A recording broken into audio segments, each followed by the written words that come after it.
Les filles d'Istilben, c'est-à-dire celles qui étaient exposées dans l'utérus de leur mère, ont subi de lourdes conséquences que je vous rappelle. La fertilité ou l'infertilité, plus exactement, a été multipliée par 3. Il y a eu de nombreuses complications de grossesse, mais ces filles-là ont entre 40 et 67 ans actuellement. Donc elles sont moins concernées par les questions de fertilité. En revanche, leurs filles, elles, arrivent à l'âge de faire des bébés. Et c'est sur ce sujet-là que nous allons nous pencher aujourd'hui. Et je remercie l'équipe de Maya de m'avoir invité de nouveau pour un sujet qui est relativement nouveau avec cette 3e génération et sa fertilité. Quelles sont les sources d'information ? Il y a une grande équipe américaine composée de membres de l'Institut de la Santé et de l'Institut du Cancer américain qui travaillent depuis 30 ans sur ces sujets, qui publient 1 à 3 fois par an sur des sujets fondamentaux. En France, l'ANSM, après l'affaire du médiateur, s'est rapprochée des associations et elle a proposé une aide à la recherche pour les associations. Et c'est de cette façon que Réseau DES France, avec qui je travaille comme conseil médical, a proposé une vaste étude concernant toutes les générations d'Istilben. À notre grande surprise, il faut le dire, il y a eu 10 000 réponses à 5 questionnaires comportant les générations et un groupe témoin. Il y avait entre autres 3 400 filles DES et 763 petites filles DES dont nous parlerons aujourd'hui. Alors ceci a débouché naturellement sur des publications internationales. Il y a eu en 2015 une publication sur les cancers du sein de 2e génération qui sont augmentés. Une étude de psy sur les filles DES, augmentation d'un certain nombre de maladies psychiatriques. Nous avons un accord, un texte accepté sur les enfants des fils DES qui sont en général délaissés. Je crois que c'est la première publication qui concerne les enfants de ces fils DES. Elle est acceptée maintenant. Elle sera publiée en 2017. Alors, quelques-unes de ces publications, rapidement. Vous avez à gauche les questionnaires. Questionnaire filles DES, questionnaire témoin, et une première publication sur les cancers, une deuxième sur le niveau psy.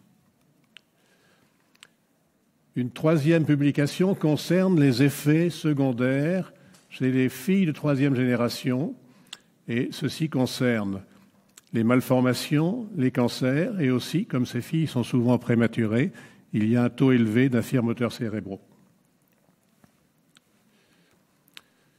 Toutes ces informations-là, vous les retrouverez facilement en consultant le site des-france.org, car nous avons fait une synthèse de tout ce qui sort sur le sujet, enfin nous l'espérons, avec deux guides, l'un qui est bref de 4 pages, et puis la version complète avec près de 30 pages maintenant, où vous avez toute la bibliographie avec des liens, ce qui permet d'avoir un point complet. C'est ouvert aux professionnels et aux patients, puisque maintenant, c'est une communauté qui travaille ensemble pour progresser dans la connaissance. C'est ce questionnaire des 3e générations qui a été exploré à l'occasion de ces journées. C'est une préparation que nous faisons avec Anne, qui sera, je l'espère, disponible prochainement, mais nous avons voulu vous donner des informations, en quelque sorte, en avant-première. Nous avons un guide qui est celui des accidents des mères. Est-ce que ces accidents vont être répliqués chez leurs filles de 3e génération ? Ces filles DES avaient des malformations de l'utérus dans 70% des cas.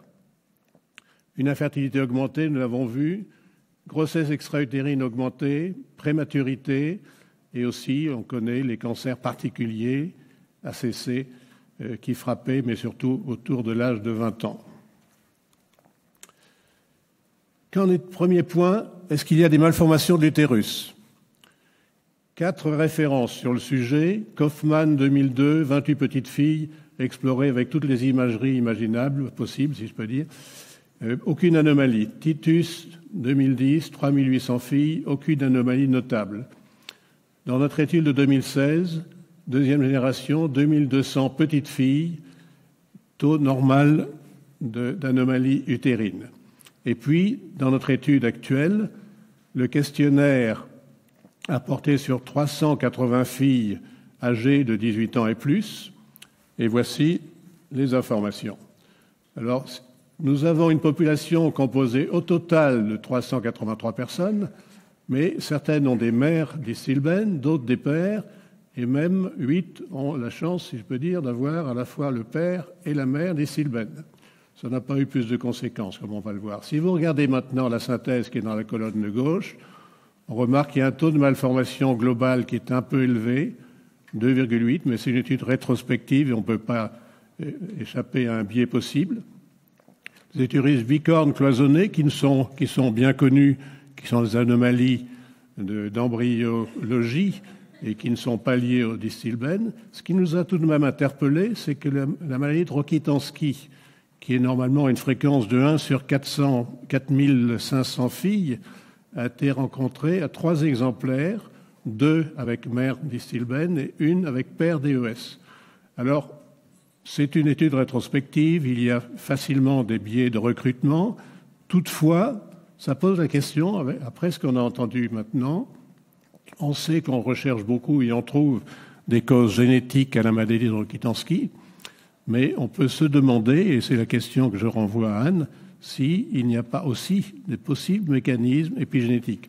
Ça, c'est ce qu'on appelle une alerte qui incite à rechercher. C'est tout pour l'instant. Alors, si on résume, il y a des malformations, mais ce qui est important, c'est qu'il n'y a pas de malformation de type fille DES, entre autres le célèbre utérus en T. Et ça, c'est un point rassurant. Ça, c'est la morphologie. Maintenant, il faut passer au fonctionnement. Que se passe-t-il et comment fonctionnent en gros les ovaires? Titus 2006 a étudié de très près les règles. Les premières règles sont à une date identique avec les témoins. On remarque qu'elles sont régularisées un peu plus tard, ce n'est pas un grand événement. Tout de même, les règles irrégulières plus souvent, et on sait que dans ces cas-là, la fertilité peut être légèrement diminuée. Donc une question. Et l'infertilité, effectivement, a été trouvée multipliée par 2. Mais, comme on voit avec l'intervalle de confiance là, statistiquement, c'est pourtant non significatif, ça peut être simplement lié au hasard. Ce qui interpelle un peu plus, c'est que le nombre de grossesses est inférieur de façon significative pour les petites filles DES par rapport au groupe témoin. Il n'y a pas eu de complications de grossesse augmentées. Nous avons regardé de près nos 383 petites filles, comparées cette fois à la population générale. Il y avait 20 cas de consultation pour infertilité. Ceci doit être appareillé avec la population générale. Nous verrons avec l'aide des épidémiologistes, on ne peut pas conclure sur ce point. Nous avons surtout regardé de près les grossesses. Et il suffit de regarder la colonne de droite. Il y avait 152 grossesses évolutives, hors IVG. Il y avait 18% de fausses couches, c'est un taux qui est dans la norme, et il y avait des grossesses extra-utérines en taux peut-être un peu plus élevé. 119 accouchements, et on peut dire que ce taux de complications, contrairement aux filles DES qui avaient seulement la moitié des grossesses qui parvenaient à un enfant, ne réplique pas ces accidents. Pour conclure, est-ce qu'il y a des malformations utérines? Il n'y a pas d'utérus de type Distilben. Le taux de malformation est légèrement augmenté et le taux de Rokitansky est nettement supérieur, mérite d'étudier plus avant. La fertilité, les règles sont un peu plus irrégulières. Le cas d'infertilité augmente dans l'étude américaine et qu'on ne peut pas encore conclure. Nous allons creuser ce sujet avec les épidémiologistes. Le nombre de grossesses est un peu diminué aux États-Unis. Surtout, ce qu'on retient, c'est que contrairement aux filles DES, l'évolution des grossesses, une fois obtenue, est proche de la norme. En somme, il n'y a pas de réplication des accidents des filles DES, mais on doit poursuivre la vigilance parce que ces filles-là sont encore jeunes et vont arriver dans le plein âge pour faire des bébés. Merci.